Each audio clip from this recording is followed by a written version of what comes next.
O meu nome é Alfredo Manuel Sobreiro Neves, sou natural e residente no Boco. Aliás, nunca residi em nenhum lugar que não fosse o Boco. E tenho 63 anos, nasci a 8 de março de 1959. Nasci aqui, fui criado aqui. O meu pai era alfaiate na altura e a minha mãe era doméstica. Eu, apesar de ser descendente de moleiros, nunca vivi em nenhuma azanha. Apesar de passar lá grande parte dos meus tempos de juventude, nunca residi em nenhuma azanha, portanto sempre nasci cá em cima, na localidade. Não nasci propriamente nesta casa onde vivo agora, portanto nasci mais para cima no lugar que nós consideramos mais para cima, portanto junto ao cruzeiro da localidade. E depois os meus pais construíram uns anexos onde puderam viver algum tempo, e então eu vi cá para baixo, mais propriamente nesta casa onde resido agora. Pode falar-nos um bocadinho dos seus avós? Lembra-se deles? Chegou a conviver com eles na Azanha? Sim, claro. Do meu avô não, porque o meu avô não estava na altura, estava internado no hospital em Sobralcida, em Coimbra. A minha avó sim, a minha avó, portanto, eu nos tempos de escola primária chegava a casa, pegava na mala, atirava com ela para um canto e ia lá para baixo para a Azanha. Primeiro porque sempre gostei daqueles locais lá de baixo. Segundo, porque também tinha lá os amigos. Também tinha lá principalmente um amigo que era vizinho da azanha da minha avó. E portanto, como nós passávamos muito tempo juntos, eu aproveitava e ia lá para baixo. Principalmente na altura de primavera, verão, outono. Inverno não muito, porque o inverno era um bocado desagradável lá embaixo nas azanhas. Mas principalmente primavera, verão e até parte do outono era muito bom andar lá por baixo. E eu passei por lá. É lógico que a minha avó era moleira e aquilo, aliás, era muito concorrido na altura. Havia várias azanhas em funcionamento, quase todas. As que ainda existem hoje, vestígios delas, portanto estavam todas em funcionamento na altura. E nós possivelmente encontraríamos pessoas com mais facilidade lá embaixo no vale do que até propriamente aqui por cima pela localidade. Primeiro porque os moleiros normalmente não se ausentavam muito tempo da azanha. Quando se ausentavam era esporadicamente, mas pouco tempo, poucas horas. Porque as azanhas têm que ser acompanhadas e o moleiro tem que estar por perto, porque pode acontecer qualquer coisa e eles têm que resolver o problema. Por isso, aquela zona ser sempre muito frequentada e muita gente por lá. Quantas Azanhas eram? Na altura, eu ainda as conheci todas as do Boco, excepto uma.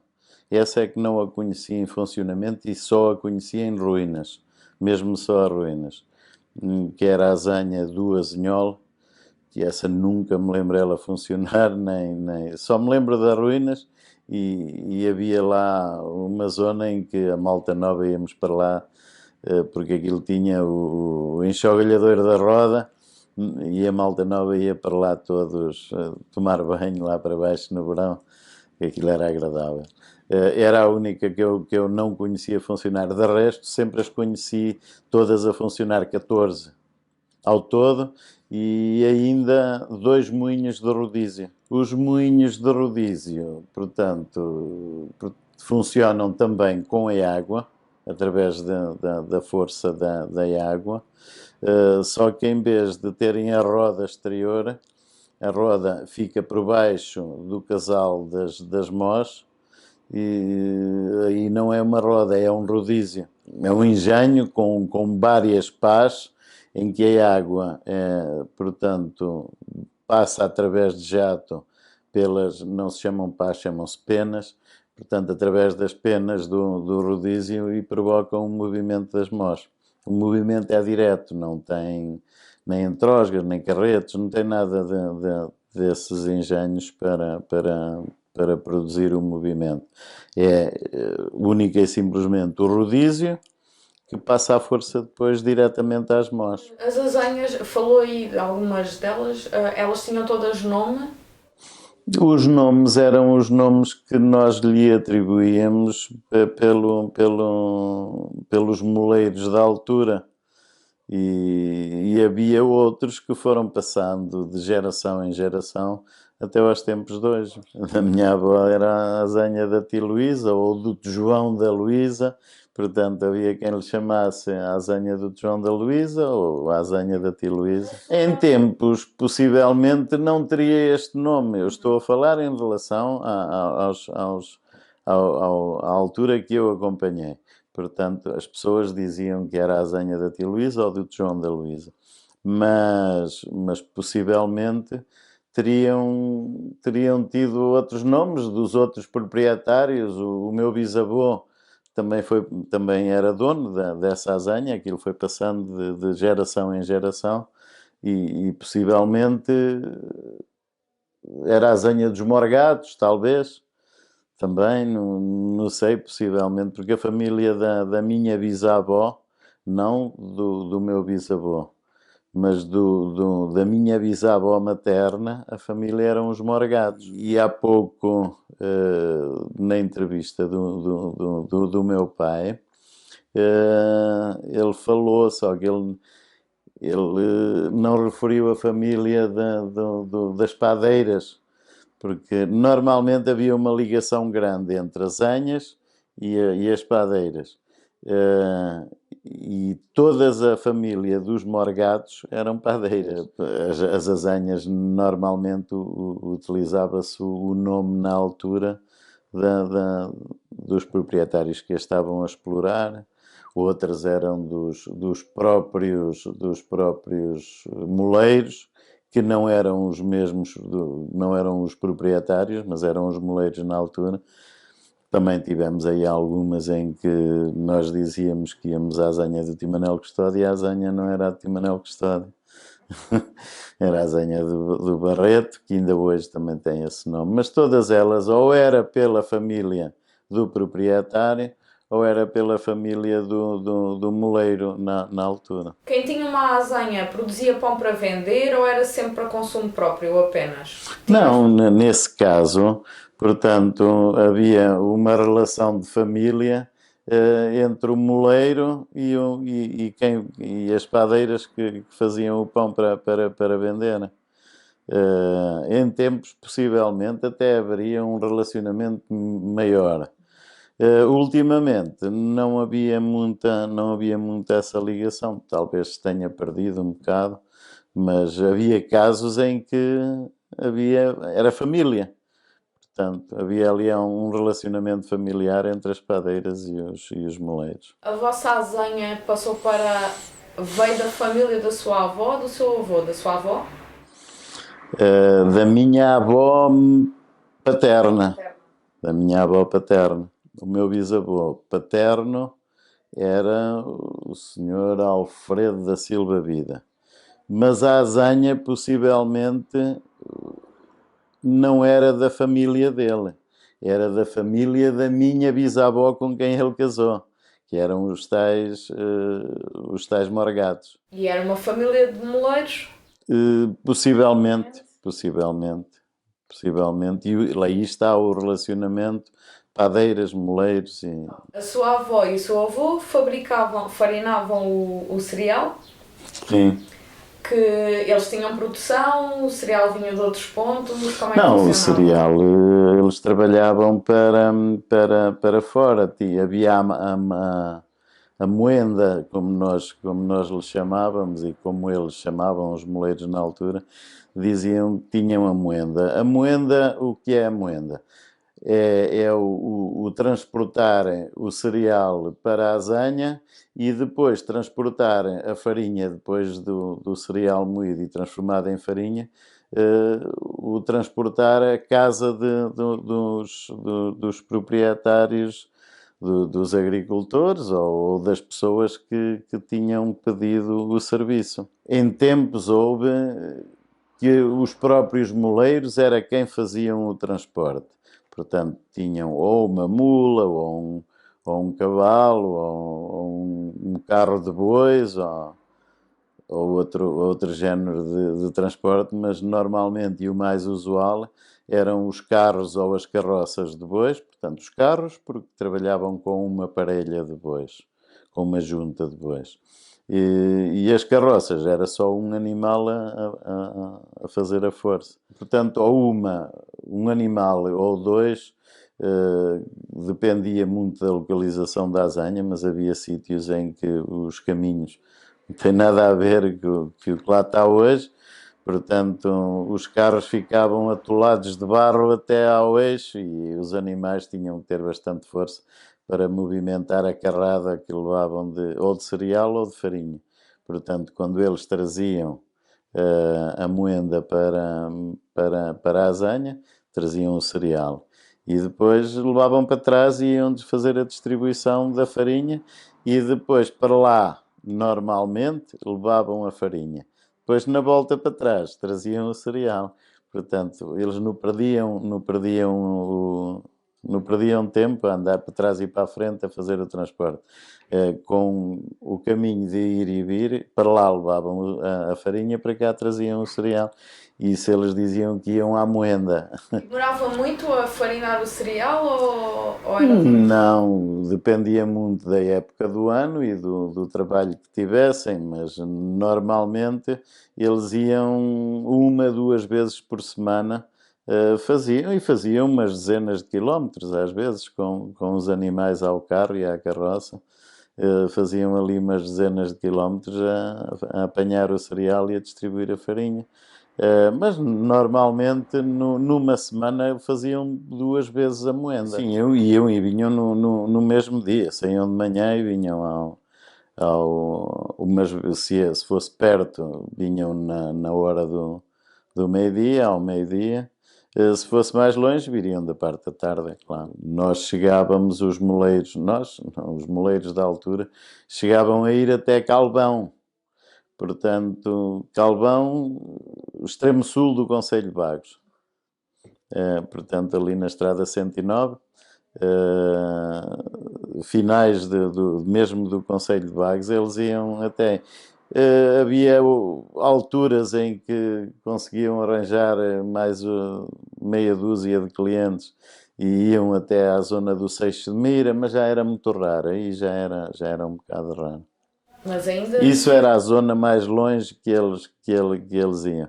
Mas normalmente, e quem abastecia na altura, isto no meu tempo, no tempo em que eu tenha conhecimento, quem adquiria mais os trabalhos dos moleiros de bogo eram as pessoas do Rio para lá. Do Rio Boco para lá. Era para aí que eles iam apanhar a moenda. Na altura, o meu avô também, isto talvez mais um bocadinho antes, falavam que tinham clientes da Gafanha, que tinham clientes de Valdílhavo, que tinham clientes da Lavandeira. Portanto, mas aí o transporte não era feito com animais, era mesmo à cabeça. E as pessoas traziam o cereal à cabeça e depois levavam também os talegos, como eles diziam, levavam os talegos da farinha à cabeça também. Eram os sacos? Eram os sacos do cereal. Normalmente, não sei se era uma questão de higiene, se era uma questão... Os sacos não eram os sacos normais, eram sacos de pano brancos e após serem usados meia dúzia de vezes eram lavavam-se. Era por uma questão de higiene, penso eu também. O meu avô fazia muitas vezes o trajeto acompanhava as senhoras, padeiras até algumas. Ele, no tempo do racionamento, na altura da Segunda Grande Guerra e na altura do racionamento, no pós-guerra, mesmo logo a seguir, portanto, ele acompanhava para lhe dar alguma proteção, uma vez que o percurso era feito durante a noite e de madrugada, e ele, para acompanhar as senhoras que vinham trazer o milho e levar a farinha, ele aí nessas situações já nem ficavam, elas já não ficavam à espera que o milho se moesse ou o trigo se moesse, portanto eles trocavam-lhe, em vez de ficarem à espera que fosse feita a moagem, não, ele fazia a troca, já tinha farinha previamente feita e depois fazia a troca e iam logo embora para não estarem a perder muito tempo. E às vezes de inverno, a pé, por ir por caminhos e atalhos, para não serem apanhados pela fiscalização, pelos fiscais do regime na altura. O problema era o racionamento, é que estava tudo racionado. Ora, os moleiros nunca tiveram racionamento. Sempre tiveram cereal e farinha com fartura para satisfazer as necessidades dos agricultores. E eles não podiam ter mais do que aquela quantidade, porque o que era o racionamento? Os produtos eram racionados, ninguém podia ter mais que aquela quantidade. É lógico que os moleiros tinham, e tinham-no escondido.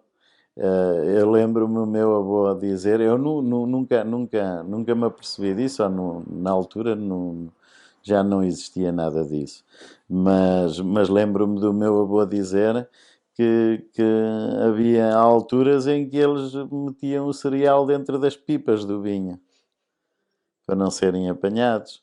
Portanto, eles adquiriam pipas e tinham-nas lá encanteiradas lá num sítio, viradas de fundo ao ar para dizer que não tinham líquido nenhum, mas era uma das maneiras de esconder o milho. Portanto, os fiscais, como não tinham conhecimento disso, não iam ver dentro das pipas se lá estava milho ou não. Então, como eu estava a dizer, as senhoras vinham, para não estar muito tempo à espera, nem empatar ali muito tempo com aquilo, ele fazia a troca do cereal, ficava com a maquia, que normalmente era a percentagem que era destinada à moagem, e depois ia com elas, acompanhava-as até uma certa altura, e depois ou vinham os maridos ou alguém da família buscá-las naquele sítio para o resto do caminho. E assim passavam a vida os moleiros na altura. Não era fácil, mas que nunca me lembro nenhum moleiro ter dito que nesse tempo passou fome, enquanto o resto da sociedade passou muita fome nessa altura, porque eu ainda me lembro de frases que foram passando de geração em geração, em que o Salazar diz que disse: eu livro-vos da guerra, mas não vos livro da fome. Portanto, houve alturas bastante difíceis e viveu-se bastante mal na altura da Segunda Grande Guerra, mas os moleiros nunca tiveram fome. Nunca vi nenhum filho de moleiro dizer que passou fome. Nunca ninguém passou fome nas azanhas. Eles tinham sempre qualquer coisa, ou pela criação, olha, o alimento das aves. Portanto, eles não tinham problema em alimentar as aves. Eles não tinham problemas com o alimentar o porco, porque todos os moleiros tinham os porquitos que iam fazendo criação. Portanto, os moleiros nunca passaram grande fome. Era rico, era uma riqueza, as azanhas eram uma riqueza, e depois não havia mais desperdício nenhum, eles não faziam desperdício, a água não era desperdiçada, aproveitavam-na toda, era para lavar roupa, era para fazer comida, eles não usavam muita água da levada, porque as águas das levadas, por muito limpas que sejam e que venham, trazem sempre alguns resíduos disto ou daquilo. Portanto, normalmente a água para cozinhar iam à fonte e apanhavam. Mas não perdiam a água servia para regar, servia para moer os cereais, servia para lavar roupa na levada. todas as azanhas tinham uma pedra onde lavavam a roupa. Portanto, eles faziam um aproveitamento quase a 100% da água. Hoje em dia a água nasce lá em cima nas nascentes, corre pela levada e vai ter ao rio sem aproveitarem absolutamente nada. O Boco sempre viveu, tendo tantas azanhas, sempre viveu mais desafogadamente do que outras populações? Sim, eu acho que sim, eu acho que sim. Até propriamente os agricultores no Boco. E não foi só por causa das azanhas, era também pela riqueza da água. O Vale do Boco era uma zona extremamente rica e era extremamente explorada. Portanto, eles aproveitavam cada cantinho para semear, para plantar e depois o colher. Aquilo é uma zona extremamente rica. Primeiro porque é a exposição ao sol, principalmente na encosta norte, é a exposição ao sol. E depois é zonas abrigadas, não havia correntes de ar. E depois a água, muito rica em água. Os moleiros tinham um entendimento com o resto da população. Normalmente eles conversavam e entendiam-se entre si, e havia uma hora durante o dia em que os moleiros não utilizavam a água da levada para moer, e eles haviam um entendimento com o resto das pessoas do lugar para eles poderem regar nessas alturas, para poderem usar a água da levada para rega. E depois eles ficavam extremamente chateados quando muitas vezes os agricultores utilizavam a água fora desses períodos. Eles ficavam extremamente chateados e depois iam para a levada acima, apanhavam quem estava a utilizar a água, era logo ali um sarilho diabólico, porque eles ficavam chateados, mas tinham razão, porque se eles cediam aquele tempo para as pessoas fazerem a rega, porque é que eles depois iam utilizá-la de fora de coisa? Porque os moleiros normalmente eram os donos da água, são mesmo os donos da água, porque a água nasce em propriedade dos moleiros. As nascentes é a propriedade dos moleiros. Os terrenos onde as águas nascem são propriedades das azanhas e dos moleiros. Por exemplo, na altura, as primeiras azanhas a serem plantadas foram 8. E esses 8 é que compraram as nascentes. Ainda hoje, cada moleiro desses 8 tem um 8º nas nascentes. A azanha da tia Luísa tem um 8º nas nascentes. Sim. Ia muitas vezes para lá, para a azanha da sua avó. Da minha avó. Mas ajudava a trabalhar com a azanha ou ia brincar, ia para Não o era, rio? não. Pouco ajudava. Eu queria era brincadeira na altura. E depois quando vi mais para jovem e que já poderia ajudar, talvez, aí a azanha já estava parada, já não funcionava, porque a minha avó veio para cima, deixou a azanha, porque a idade também já era um bocado avançada, e ela deixou a azanha e depois veio cá para cima. Nessa altura, eu aí possivelmente poderia ajudar, porque já era maior e já tinha mais força e essas coisas. Mas eu acompanhava mais a moagem na azanha do vizinho. Era para lá que eu ia, para a brincadeira. Então chegávamos na altura, olha, nesta altura íamos por aí acima, pelo vale acima, aos ninhos, apanhar os ninhos das aves e essas coisas. Acompanhava mais na azanha do vizinho do que propriamente na da minha avó. Nós chegávamos da escola, pegávamos na pasta, atirávamos-la para aí para uma cadeira, íamos por aí, eu ia logo lá para baixo, pegávamos nas brincadeiras, nas coisas que utilizávamos por lá por baixo, as fungas e essas coisas, fisgas. Íamos por aí acima aos pássaros, aos ninhos. Quando era na altura do verão, tomar banho nas presas dos moinhos. Faziam ali no rio, o que é que tinham para fazer? Nadávamos na altura do verão. Eu lembro-me, por exemplo, no dia em que fiz o exame da 4ª classe, Eu cheguei de fazer o exame, portanto o exame foi de manhã. Chegámos a casa, deviam ser umas 11 horas. A minha avó na altura não estava em casa, que eu fui criado com a minha avó materna. Ela não estava em casa e foi-me mudar de roupa, pegar no coisa, junto com os outros todos, para ir tomar banho para o rio. Sim, fiz a escola primária no Boco. E depois? Depois fiz o ciclo, na altura era o primeiro e segundo ano do ciclo preparatório, que era o primeiro e segundo ano, em Bagos. E depois, como os meus pais estavam ausentes e a minha avó também não conseguia acompanhar, e aqui em Bagos não havia, só havia até o primeiro e o segundo ano, depois teria que ir para Aveiro. E então os meus pais optaram para me colocar num colégio interno em Oliveira de Bairro, que era o Colégio do Infante. E eu fui estudar para o Colégio do Infante. E passava um autocarro todos os dias de manhã, pegava-nos ali na localidade de Oca.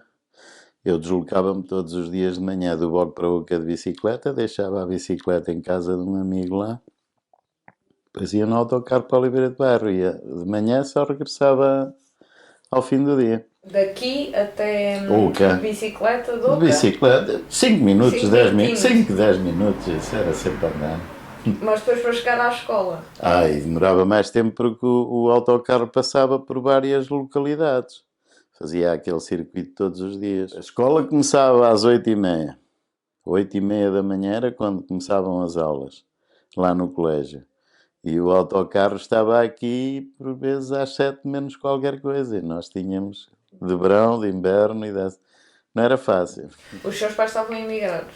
Os meus pais estavam em França e eu fui criado com a minha avó desde os 6 anos e meio, 7, até aos 21. Nunca esteve lá em França com os seus pais? Não, fui lá passar algumas férias, uma ou outra vez, esporadicamente, mas foi mesmo só para passar férias e vir embora. E concluiu o colégio? Não acabei, chegou a uma certa altura, saturei, fiquei para fazer o antigo 7º ano dos liceus, não o concluí e fiquei extremamente aborrecido com aquilo, já não conseguia suportar e então desisti porque eu tinha alguma dificuldade em algumas disciplinas e uma das disciplinas era precisamente a matemática, porque eu na altura, na transição do 4º para o 5º ano, foi quando houve a mudança da matemática clássica para a matemática moderna, e eu nunca consegui. Eu nunca tinha tido dificuldade na matemática, mas depois não consegui fazer a transição de uma para a outra e tive algumas dificuldades. E depois a área que eu escolhi, a área de ciências, a nuclear, era precisamente a matemática e eu nunca mais consegui. Entretanto, houve ali uma parte, um certo tempo, em que eu, portanto, para fazer o serviço militar ou para cumprir o serviço militar e aquela fase que deixei de estudar, houve ali uns 3 anos, 2 anos, 3 anos, e eu tive que ocupar o tempo de alguma maneira. Então fui aprender eletricista. Fui aprender eletricidade e pastelaria também. E ainda fiz por aí uns trabalhos disso. Entretanto fui para cumprir o serviço militar. Depois que fiz, concorri a uma série de empresas, depois de acabar o serviço militar, porque estava a começar, ou tinha que arranjar estabilidade na vida também, e então concorri aí a uma série de empresas, e uma das quais concorri à Vista Alegre, e fui chamado para a Vista Alegre. Trabalhei lá até o ano passado, até ser operado. Agora não sei se vou concluir, possivelmente sim, possivelmente ainda lá vou fazer mais uns 2 anos ou qualquer coisa, quando melhorar do pé, porque neste momento estou de baixo. Portanto, fiz precisamente este ano, foi o primeiro ano que fiz anos de aniversário de trabalho, sem estar a trabalhar. Foi este ano, fiz em maio 40 anos de fábrica. Qual era a sua função? Ou qual é a sua função na A fábrica? minha função, portanto, eu sou técnico de serigrafia, sou encarregado de secção na parte da serigrafia. Quando para lá fui, não era funcionário da Vista Alegre, porque a parte de serigrafia estava independente da fábrica, tinha uma gestão autónoma, na altura quando eu para lá fui, era a Interdecal. Portanto, Interdecal queria dizer Sociedade Internacional de Calcos, era uma sociedade que existia entre a fábrica da Vista Alegre e uma fábrica espanhola, que era a Ibercalco, na altura, e eu, quando fui trabalhar para a Vista Alegre, fui trabalhar para a Interdecal. Depois houve a unificação, houve várias empresas que fundiram na Vista Alegre, que pertenciam ao grupo Vista Alegre, entre as quais a Interdecal, e eu passei a trabalhar na Vista Alegre. E há cerca de 19 anos que estamos mesmo dentro das instalações da fábrica. Sempre em serigrafia, nunca trabalhei noutra coisa. Apesar da serigrafia ser um pouco mais abrangente do que a parte de cerâmica, porque nós temos que ter conhecimentos da porcelana, do vidro, como é que é feito o processo de fabrico da porcelana, para depois a aplicação dos decalques, tem alguma coisa a ver, e as cozeduras também, as cozeduras dos decalques, a nível dos fornos. Nós temos de estar a par um bocado dessas técnicas todas e das temperaturas que são utilizadas nas várias tintas. Nós temos de ter conhecimento para sabermos o que é que devemos de fazer e como é que devemos de orientar os decalques. É complexo. É muito complexo, é muito complexo. A parte de... Não só a parte do processo de fabrico da porcelana, como depois também, no caso da pintura à mão, ou no caso essa já passa a parte decorativa. A parte decorativa da Vista Alegre, uma é feita através da pintura à mão, outra é feita através das decalcomanias, dos decalques. E quer os pintores, quer as pessoas que fazem os decalques têm que ter conhecimentos de básicos, ainda que sejam da parte do processo de fabrico da porcelana e da parte do vidrado. Nós estamos acho que em constante formação. Basta eles na parte do processo de fabrico da porcelana alterarem qualquer coisa, eles vão alterar logo as tintas, o comportamento das tintas vai alterar logo, e nós temos de ter conhecimento disso. E temos que ser informados e temos que saber como é que vamos reagir. Sempre a viver no bloco. Nunca vivi no outro lado. Eu casei com a minha esposa. Ela não era de cá, era da zona da Bairrada, era da Mama Rosa. Mas eu sempre casei e fiquei no bloco. Não mudei. Com algum sacrifício pela parte dela, mas o que é que vamos fazer? Ela adaptou-se também, tentou-se adaptar um bocado à realidade de cá. Eu sempre gostei muito do bloco. Aliás, deve haver poucas pessoas no lugar que gostem tanto das suas raízes como eu. Eu posso lhe dizer, por exemplo, normalmente quando se casa, na altura do casamento, as pessoas, se o casamento é na altura, era na localidade da noiva, não é? Ainda hoje acontece, ou na freguesia da noiva. Eu não casei na Mama Rosa, o meu casamento não foi na Mama Rosa. Ela é de origem da Mama Rosa e eu casei no Boco, na capela do Boco. Pedi para ser assim. Em contrapartida, a minha filha não nasceu aqui, nasceu no Hospital de Aveiro, mas teve que ser casada Mas isso foi uma revolta terrível, que ela teve que ser batizada na igreja da Mama Rosa. Na altura, umas exigências aí dos parcos da altura, que os padrinhos tinham que ser crismados, já nessa altura, não sei mais que, mas como nenhum nem outro tinha o crisma, o padre daqui cismou, ou o parco aqui da freguesia de Sousa, cismou que não os queria, que não a iria batizar, então teve que ser batizada na igreja da Mama Rosa. Mas pronto, são protocolos, isso ultrapassa-se tudo. Mas o que eu estava a dizer é que eu sempre gostei muito do boxe. Não é, sei, que é que eu poderei, onde é que eu poderei ir buscar? Primeiro porque fui aqui criado, depois porque tinha aqui os meus amigos. Depois acho que não há nenhum lugar na Terra que seja tão bonito como o Boque. O Boque é muito bonito. E agora vai perdendo algumas características com o passar dos tempos e mudam-se os tempos, mudam-se as vontades. Por exemplo, eu lembro-me desta zona aqui da encosta norte do Vale do Boco. Era um autêntico jardim. Nós saíamos ali, descíamos ali, passávamos ali a zona das levadas. Aquilo era um jardim autêntico, mas completamente. Aquilo era só canteirinhos, mas tudo semeado, tudo lindo, tudo limpo. Agora passamos por lá a canas e mais não sei o quê. Não sei se repararam na altura, quando estiveram na Azanha, a maior parte do terreno da Azanha está cultivado. Pois está está, lindo. Aí está lindo, está lindo, é verdade. Está lindo. E eu gostava que o Boque ainda um dia viesse assim, apesar de não acreditar muito, mas ainda tenho fé que possa haver alguma coisinha por aí. A paisagem mudou muito, então a parte mais natural perdeu-se Precisamente, muito. e então agora depois dos incêndios de 2017 mudou completamente. Eu conseguia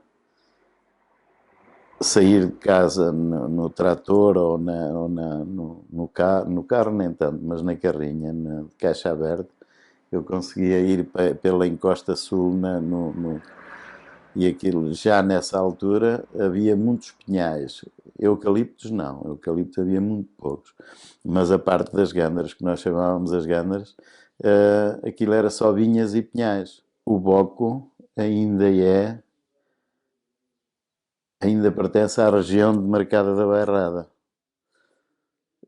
Parte de Sousa também ainda pertence à região de Marcada da Bairrada. E nós tínhamos uma zona ali que nós chamávamos a Gândara, que ficava na encosta sul do Vale, em que os agricultores na altura vindimavam as uvas, em que o mosto tinha 16, 17 graus, 15, 16, 17 graus.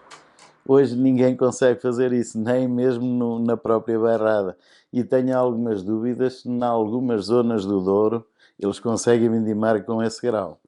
Aquilo era riquíssimo.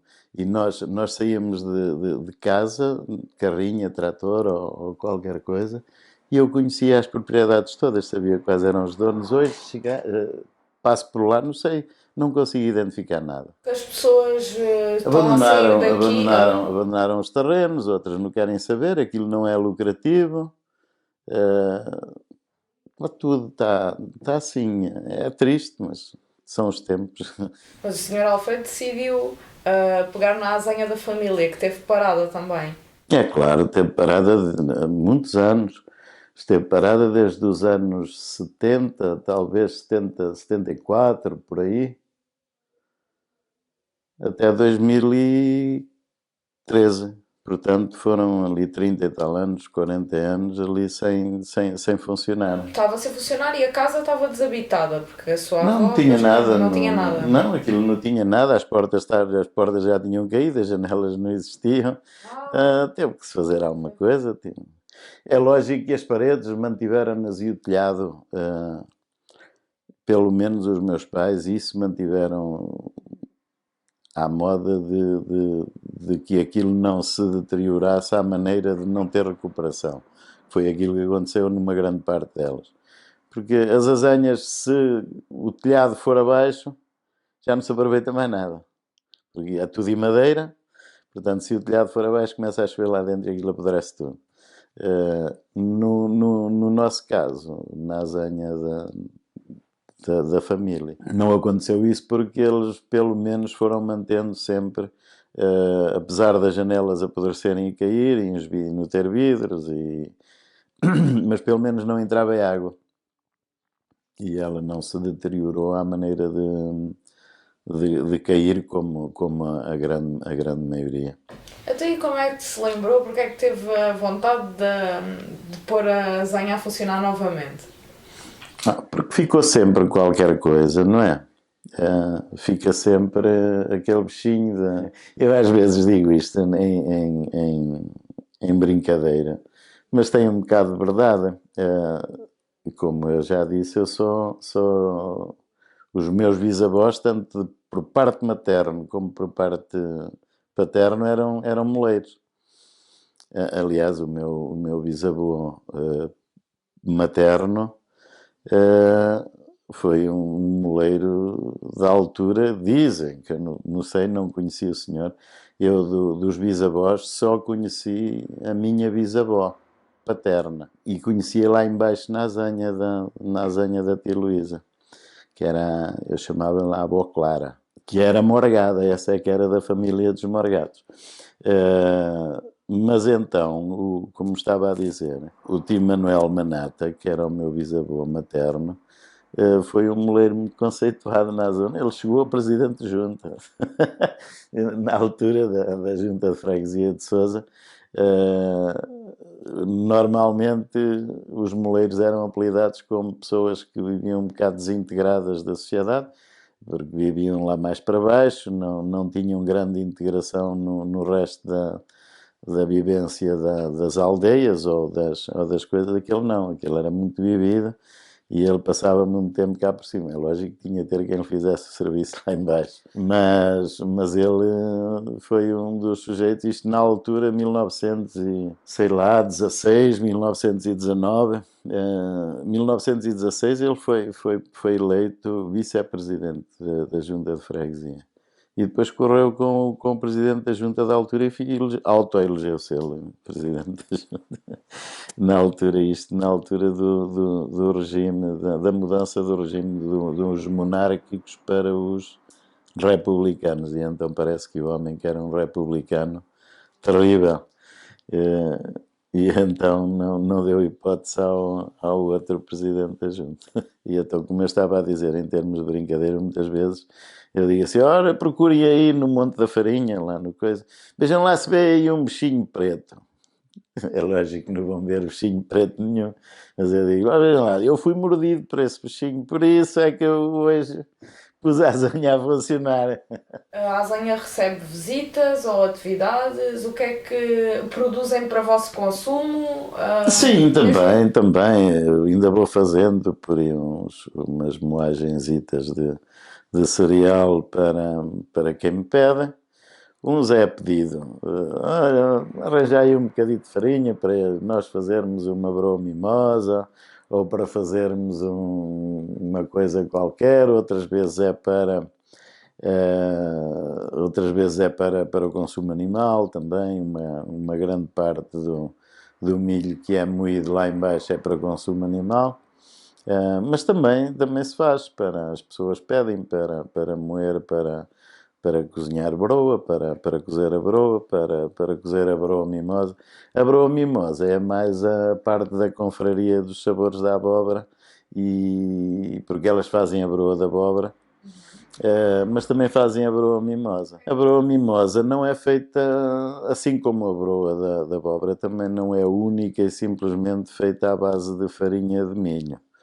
E, portanto, aquilo é uma mistura de milho com trigo para tornar a textura mais abeludada. E depois é doce e leva ovos. E no caso da broa da abóbora, eles ainda lhe adicionam também a abóbora. E depois já há a broa propriamente dita, que é feita, no caso da broa tradicional, que é feita com o milho tradicional português, é muito bom. E então moída em azanhas ainda fica muito melhor porque não perde características absolutamente nenhuma. E há aí senhoras Tanto no Boc como na freguesia de Sousa, há senhoras ainda a fazer muito boa broa, mas mesmo boa.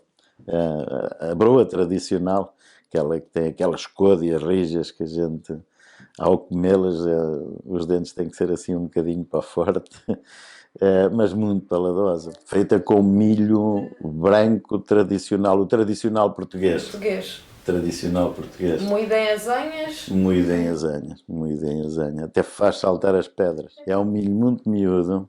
O grão não é muito grande, é miúdo. E quando está bem seco, que deve estar, é muito duro para as pedras o triturarem. As pedras dão saltos. Fica, parece neve. Está a sair no coisa. Branca. Mas também moe desse? Do milho tradicional português, sim, há pessoas que trazem, das labranças deles, como se costuma dizer, há quem ainda cultiva o tradicional português. E as pessoas trazem, olha, arranja-me aí. Depois eles pedem, eles sabem, porque há pessoas que não peneiram a farinha. A farinha não é peneirada para fazer essa broa. Há pessoas que, e depois pedem que a farinha fique mais macia possível, para não a terem que peneirar. Porque gostam mais assim. A textura é mais maçuda, mais grossa, mas é muito paladosa. E há quem peneira farinha. Depois há aqueles que peneiram farinha. Esse já não tem grandes, já não pedem a moagem com grande rigor. Portanto, eles depois ao peneirar, depois o que aproveitarem para fazer a broa, tudo bem. Mas o que não aproveitam vai para os animais. Quem lhe pede para farinar são pessoas com pequenos negócios, há padarias que pedem? Isso agora, neste momento não. Antigamente sim, havia muitas padarias e muitas padeiras que recorriam às azenhas para a moagem dos cereais.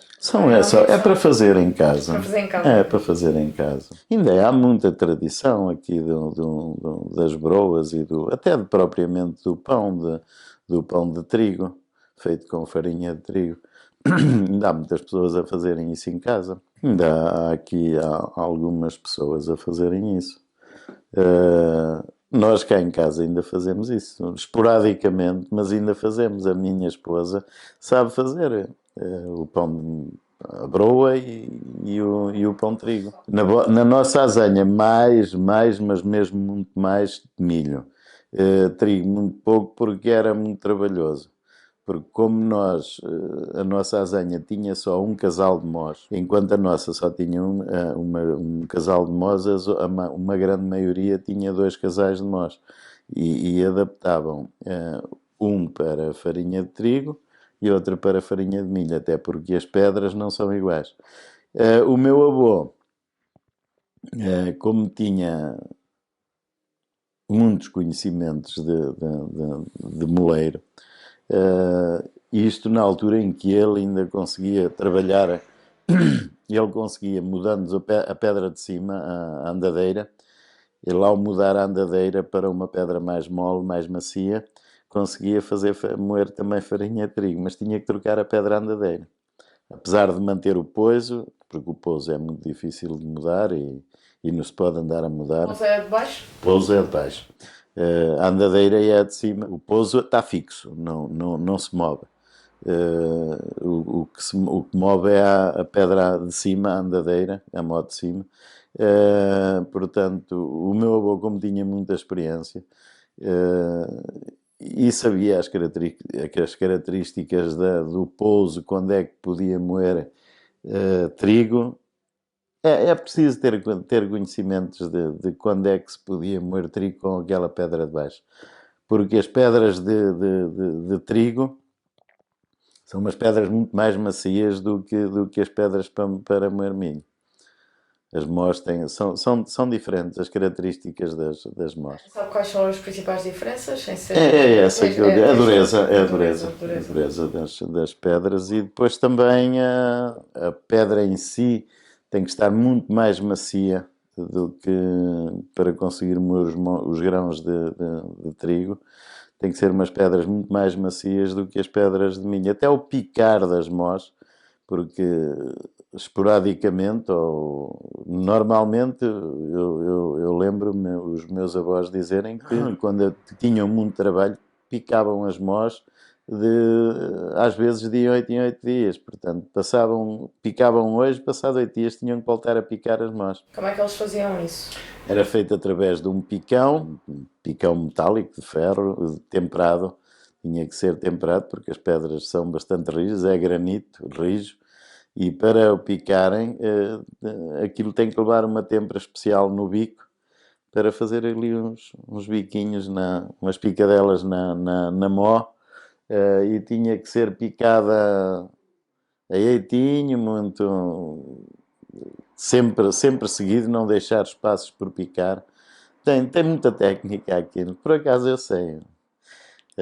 Aprendi. O que é que as pessoas dizem quando visitam a Azenha? As pessoas que vão de visita só... Uma grande parte das pessoas que hoje visitam a Azenha não sabem minimamente o que é uma Azenha, ou nunca souberam, porque as pessoas do Boc não vão visitar porque sabem. Aquelas que passaram por isso, essas não precisam visitar porque acompanhavam e iam lá buscar a farinha, uma grande parte delas. As outras que residem aqui novos, eles ficam completamente estupefactos às vezes porque ninguém sabe como é que funciona uma azenha. É muito difícil. Por exemplo, uma moagem sabem. Chegam lá, funciona com eletricidade e essas coisas. Aquilo, a força motriz é a eletricidade e os motores elétricos, né?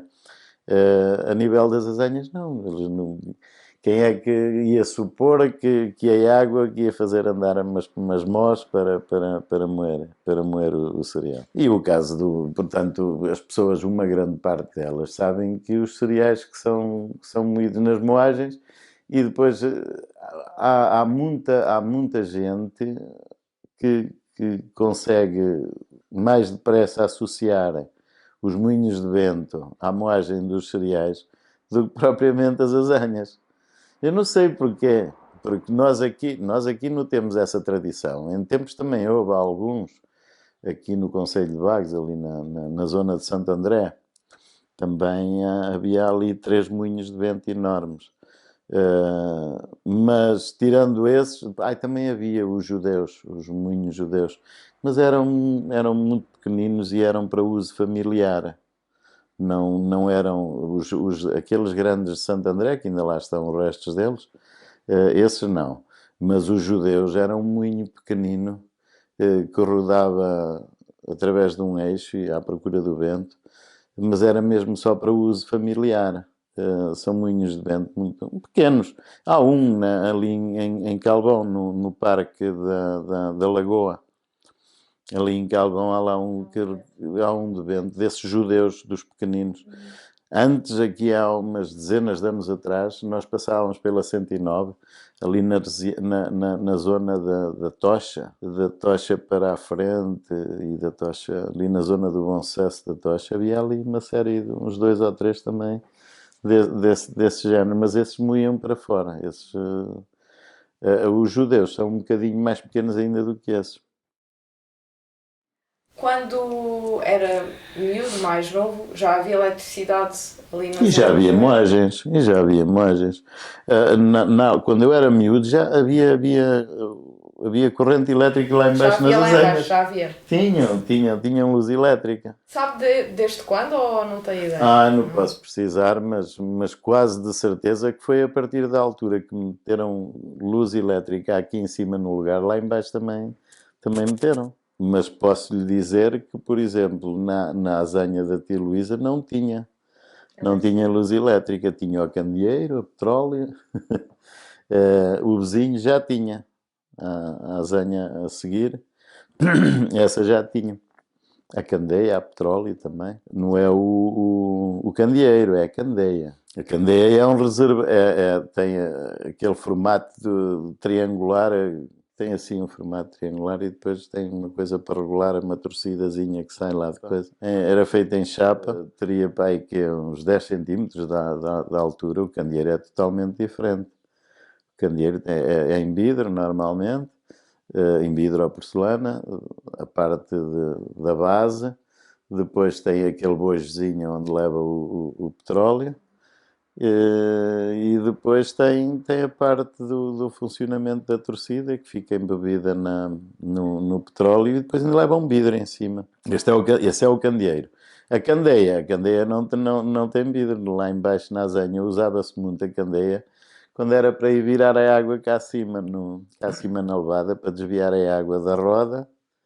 Nós chamamos aí suco-bradouro. Era para vir desviar a água da roda para parar a azenha. Elas não concorriam umas com as outras? Tinham os mesmos clientes? O mesmo cliente ia às azenhas dos outros? Como é que funcionava toda essa... Normalmente, nunca me lembro haver concorrência entre os moleiros.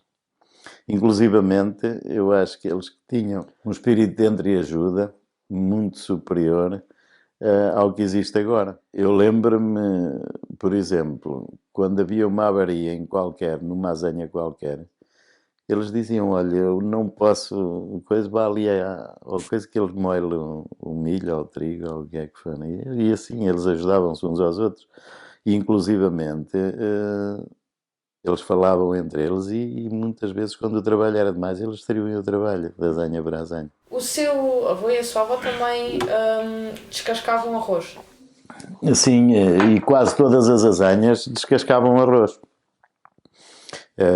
Porque os agricultores antes, havia algumas zonas aqui no Bogo em que era cultivado o arroz.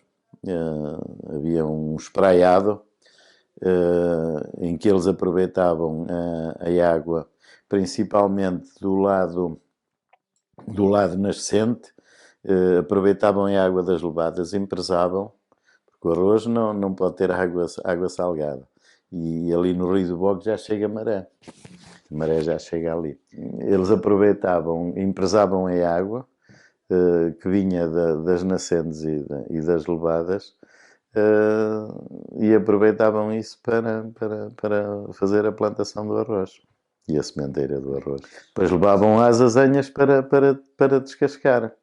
E os moleiros também tinham essa especialidade. O tratamento para moer não é o mesmo para descascar o arroz. Portanto, eles usavam, eles próprios faziam as forras de cortiça, umas forras de cortiça que colocavam entre as pedras para não triturar o arroz. E isso era para o descasque? Para o descasco do arroz, só para descascar. E depois ainda faziam, porque os agricultores levavam lá o arroz para descascarem, mas depois quando iam buscar só o arroz em si, que era para consumir. Portanto, e eles limpavam o arroz também, através de alguns mecanismos, que é o caso da tarara, que eles usavam para depois separar a casca do arroz do arroz propriamente, porque quando ele caía, o processo era o mesmo. Era colocado o arroz na moega, depois passava através da quelha, depois com a vibração do tengedeiro fazia com que o arroz entrasse pelo buraco, pelo orifício da pedra, a andadeira, e depois iria sair tal e qual como a farinha no mesmo sítio. Só que saía tudo misturado, saía a casca e o arroz tudo misturado. E eles depois separavam a casca do arroz através das tararas. As tararas colocavam também na moega da tarara, colocavam lá o arroz com a casca e depois saía o arroz para um lado e a casca para o outro, através da ventilação das pás da tarara. Lembra-se do 25 de Abril? Lembro. Olha, eu nessa altura andava a estudar precisamente no Colégio de Oliveira de Bairro. Ora, naquela altura os colégios, como o nome indica, eram todos a favor do regime. Os colégios, não quer dizer que no público já não existisse algumas movimentações, mas no particular aquilo era tudo. E então nós, no colégio, não tivemos conhecimento absolutamente nenhum do que é que tinha acontecido. E eu só tive conhecimento do 25 de Abril quando vínhamos a vir do colégio, eu com um colega meu também daqui do Boco, que também estudou comigo no mesmo sítio, que os pais dele, os pais não, os avós dele, também tiveram um moinho de rodízio, por sinal, que era o Benjamin. E nós vinhamos os dois de bicicleta, de Oca, e chegámos ali quando chegámos a Oca, tivemos lá um bocado na conversa, e então apareceu um sujeito lá na saída do autocarro, na paragem do autocarro, e esteve-nos a contar que tinha havido um movimento qualquer de que os militares que tinham tomado tinha havido uma revolta militar e trapéu, pardais ao ninho. Nós naquela altura, eu ainda era bastante novo, tinha pai que não sei lá, 13, 14, e não dei assim grande significado àquilo, mas foi assim que eu tive conhecimento do coisa. Foi à saída do autocarro alguém que estava ali e nos disse que tinha havido uma revolta militar e que tinham tomado o governo. Depois é lógico que nós fomos acompanhando e porque é que tinha sido feita a revolta, e porque é que foi isto, e porque é que foi aquilo. E nós vamos ficando mais informados do que é que estava a acontecer. Mas nós aqui na aldeia e também no local onde estudávamos, não havia grandes movimentos em prol da liberdade, nem dessas coisas.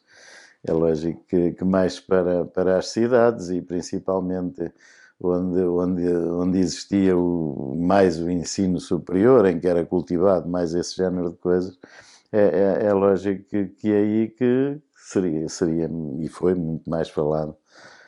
Nós aqui foi assim, e eu só tive conhecimento precisamente quando vinha do autocarro para casa e parámos lá na paragem, que alguém lá comentou que tinha acontecido qualquer coisa. Naqueles anos, logo após o 25 de Abril, não houve nada. Continuámos a ter a mesma maneira de coisa, de viver, não houve assim grandes alterações. As primeiras eleições após o 25 de Abril depois aí sim. Foram muito concorridas, foi muita gente Não votar. posso dizer que ainda não. Mas daquilo que se lembra da sua memória, foi muita gente votar. Não houve muita gente. Normalmente, e principalmente, estou aqui na aldeia e na freguesia de Sousa, não houve muita gente porque não houve aquele acompanhamento daquele uau, agora vamos ter liberdade. Não houve. É lógico que depois, à maneira que fomos evoluindo, aí sim, depois, por exemplo, nas primeiras eleições, já não digo que tenha acontecido aquela mudança. Mas depois, mais as outras a seguir, aí sim, porque o pessoal começou-se a integrar, começou a ter conhecimentos, começou a... É como tudo. Há alguma tradição daqui Tradição ou tradições do voto? Temos algumas tradições, então principalmente a festa do Santo Inácio. Nós chamamos a festa de Santo Inácio, que não é a padroeira ele é o padroeiro da coisa, que é da festa anual, mas é ele e a Nossa Senhora das Candeias. No dia 1 de fevereiro é a festa comemora-se os festejos a Santo Inácio. E no dia 2 é os festejos em honra da Nossa Senhora das Candeias. Nós temos aí uma tradição, que aliás é muito conhecida aqui na zona, que é o Carneiro de Santo Inácio. O Carneiro de Santo Inácio eu acho que, portanto, é género de uma chanfana à moda da bairrada, mas não é igual. Os condimentos usados são mais ou menos os mesmos, mas a preparação em si não é bem a mesma coisa. E enquanto a chanfana é assado ou é preparado com vinho tinto só, única e simplesmente com vinho tinto, o Carneiro de Santo Inácio não é. E depois tem vinho tinto e tem vinho branco. É a mistura. Não tem aquela cor negra, tão negra como a chanfana. Mas depois não é só isso, é a altura do ano. É a altura das pastagens. Os rebanhos vinham na altura, nas vésperas da festa, o rebanho ia pela rua acima com as pessoas a comprarem, a escolherem o animal que queriam que depois lhe matassem e para ficar com o carneiro para depois assar. Agora não, agora vai só talho, compra-se coisas. Não tem nada a ver aqui, não é? Eram coisas completamente diferentes. As pessoas iam a ver o rebanho a passar à frente da porta e diziam: eu quero aquele animal. E o sujeito parava, matava o animal em casa, pendurava-no no sítio, escorria e depois partiam-no e faziam as coisas ali. Agora já nada disso Perdeu-se existe. essa tradição E dos já vai reis. ser muito difícil, não é? Porque agora tem que ir ao matadouro, tem que levar o selo de certificação, não sei o quê. Agora era uma coisa fora de coisa, fora de questão. Ora, essa tradição quase que nunca mais vai ser possível acontecer. Aliás, até podem pôr o rebanho aí a passar por aí acima, mas não podem matar o carneiro em casa, não é? Nem o carneiro nem a ovelha. Portanto, isso era uma das tradições, o carneiro na altura da festa.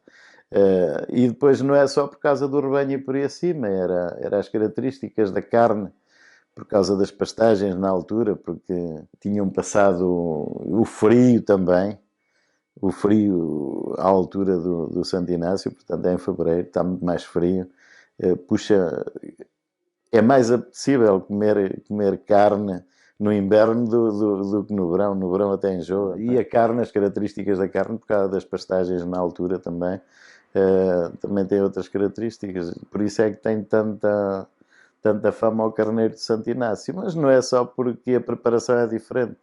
É também porque as características da carne e do coisa também são... E do tempo também é mais apetecível. A festa em honra do Santo Inácio e da Senhora das Candeias continua a existir. É lógico que não é tão badalada a questão do carneiro de Santo Inácio, mas lembra sempre. A festa de Santo Inácio antigamente era feito com... O que é que havia na festa de Santo Inácio? Havia o grupo de gaiteiros rua abaixo, rua acima, nas vésperas e no dia de Santo Inácio também. Havia a parte religiosa, que é a parte da missa e da procissão, nos 2 dias, tanto no dia 2 como no dia 3. O dia 3 comemora-se o São Brás. Portanto, no dia 1 é Santo Inácio, dia 2 Senhora das Candeias. E há uma coisa, há uma frase que os nossos antepassados usavam muito e também foi passando de geração em geração, que é candeia a luzir, está o inverno para vir. Candeia apagada, está o inverno apagado. Está o inverno a acabar. Candeia apagada, está o inverno a acabar.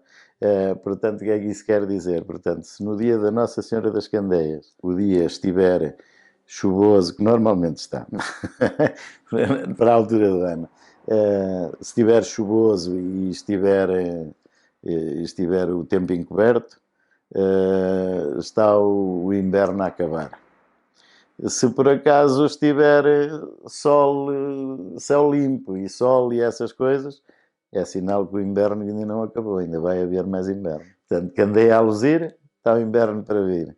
Candeia apagada, está o inverno acabado. A tradição continua, mas já não Não, como isso antigamente. já mudou tudo, até os tempos já mudaram as coisas. Mas vinha muita gente? Vinha, como eu estava a dizer, então, o que era a festa em si? Era a parte religiosa, com a missa e as procissões, e depois era a banda de música a tocar, acompanhava na missa, acompanhava a missa cantada na altura, depois cá fora fazia o acompanhamento da procissão, atrás da procissão a banda de música, e depois na parte da tarde juntava-se ali um bocadinho, sei lá, após o almoço, tocavam para aí uma horita em cima de um coreto, tocavam lá uma horita, lá os músicos todos lá em cima e as pessoas à volta a olharem para eles e a verem. Depois acabavam e acabava a festa nesse dia. já não havia mais festa. Outro dia, se fosse ainda dia de festa, era a mesma coisa. E a festa basicamente era isso. Depois começaram a aparecer os bailaricos. Começaram a aparecer para aí os bailaricos da aldeia, mas não sei o quê. Primeiro com os giradiscos, aí nas casas, né, daquelas pessoas mais abastadas. O que é que eles faziam? Como tinham uns giradiscositos, ou como é que se chama? A grafenola, né? De manivela ainda, aqueles que o tinham, faziam em casa, lá no pátio da casa, e aquelas pessoas tinham um pátio assim maior, faziam logo. Depois começaram a fazer os bailaricos aí no largo da coisa. Mas era um ou outro, esporadicamente, mas a base era a festa religiosa. E isso é que tinha valor. As procissões do Boco, na altura, tinham muita tradição, porque não havia festas em mais lado nenhum. Naquela altura do ano não há festas em lado nenhum aqui. Então juntava-se tudo. Era a rua cheia, por aí assim. Mais tradições. Flor de cornos. Atenção, isto já há outras, há outras, não sei como é que é de dizer, a puxarem a tradição do folar de cornos, mas não era o folar de cornos. Então. Eles falam em pão de cornos. Há a confraria das sainhas, que diz que a tradição do pão de cornos que é de Bagos. A tradição, eles podem dizer que a tradição que é de Bagos, mas a tradição é a freguesia de Sousa. E depois transportaram isso para a Lavandeira. Portanto, que são as pessoas que ainda os produzem hoje. Que é um pão de azeite com uma curvatura e em forma de... E como tem aquela curvatura, eles chamam o pão de cornos por causa da curvatura. A tradição que eu vejo e que sempre me lembra existir no Boco era a tradição do folar de cornos. A que é que se chama um folar? O que é um folar? É qualquer coisa que se faz para... Páscoa. Não, para oferecer. Não, mas é o folar da Páscoa. Porquê é que se chama folar da Páscoa? É aquilo que os padrinhos dão aos afilhados na altura da Páscoa, não é o folar. Portanto, o folar é qualquer coisa que é feito para oferecer. E então, o folar de cornos, a tradição é precisamente do Boco. Podem atribuir à localidade que quiserem, podem correr, podem saltar. Eu só não consigo andar para trás e provar quem foi... qual foi a família e qual foi o labrador abastado que mandou fazer isso, que pediu para que isso fosse feito. Então, na altura do casamento de um primogénito na igreja de Sousa, um labrador abastado do Boco pediu a uma das padeiras daqui do Boco que inovasse, porque antigamente oferecia-se principalmente as madrinhas ofereciam à saída da igreja às pessoas que estavam a assistir ao casamento cá fora e ao passar dos noivos, aqueles que pegavam no arroz, nas pétalas das flores e que atiravam aos noivos quando eles passavam. A madrinha, aquilo muitas vezes não era pessoas que faziam parte do casamento, eram os miúdos da aldeia que iam para a porta da igreja fazer precisamente isso. E então as madrinhas vinham atrás e entregavam um pãozinho de azeite a cada criança, para eles depois irem para casa e lembrarem-se do casamento do senhor Flanatal ou da senhora Flanatal. Isto era antes. Um labrador, que eu não consigo provar quem foi, mas houve um labrador do Boco que, no casamento do filho mais velho, pediu a uma das padeiras do Boco para inovar. E então, em vez desse pão de azeite comprido, que nós chamamos-lhe os cacetes ou qualquer coisa assim parecida, pediu para ela inovar e fazer uma coisa diferente, para ele oferecer após o casamento do filho, ou para a madrinha oferecer após o casamento do filho lá na igreja. E então a senhora o que é que se lembrou de fazer? Em vez de oferecerem o pão de azeite comprido, que era o tal cacete, deu uma curvatura ao pão e em vez de ele ser comprido, pô-lo assim com uma curvatura, e depois, com uma faca, fez-lhe um corte na ponta, na extremidade do pão, e na outra extremidade fez-lhe outro corte. E parece que ficou com 2 corninhos em cada ponta do pão. E por isso é que se chama o folar de cornos. Não é o pão de cornos, é folar de cornos. E isso foi uma das padeiras do Boco em tempos que não foram tão poucas quanto isso. Eu não posso precisar, mas o meu pai diz que ao mesmo tempo talvez tivesse havido aí umas 10 ou 11 a cozer pão 2 vezes por semana, e havia delas que coziam todos os dias pão.